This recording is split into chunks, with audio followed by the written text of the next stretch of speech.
I'm so glad my husband's family called our baby ugly. When my son Elliot was born, my husband made one thing clear. No photos of the baby online. No matter what. You know how crazy people are these days. Our child deserves privacy. He told me, and I honestly thought it was sweet. So I agreed we'd keep it intimate.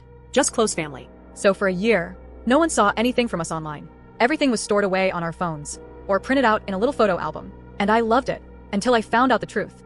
3 days before our son's first birthday party, got an urgent text from my husband's sister that read, "Cancel the party." I stared at the message, feeling confused, and called her. "What's wrong? Is someone sick?" She immediately started bawling on the line, apologizing over and over while I stood there, slowly getting more anxious. I can't do this to you anymore," she stammered, then began spilling everything. Every awful secret my husband's family had hidden for an entire year. Your husband, my brother. He made a group chat when little Elliot was born. He sent us photos of the baby, complaining about how ugly Elliot was. She paused and sent me screenshots of the chat with my husband, going on and on about how our baby had the face of a Teletubby. She explained how for the past year, her entire family had been laughing and saying awful things about me and my child, comparing him to creatures, making bets on if he'd ever grow out of it. And my husband had started it all, and had been the most active participant. And now they were planning on going to the party, just to laugh at my son in person.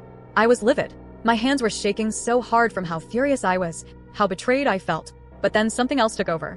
Something cold and clear. I told her the party was still happening, but asked her to stay home that day. "Trust me, this is one party you'll want to miss," I advised her. I spent the next 3 days preparing.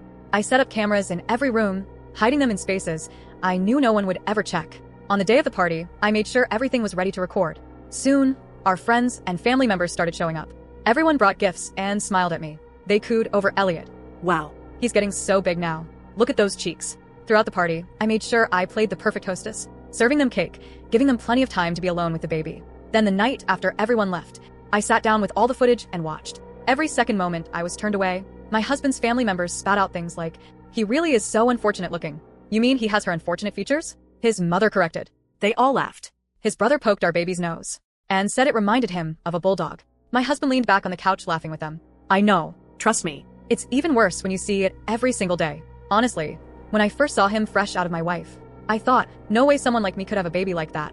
Put it back. I laughed even harder. Then he said something that made me freeze. So, of course, I took a paternity test. The results should be here any day now. If it comes back that he's not mine, well, now we know where he gets all the ugly genes from, right?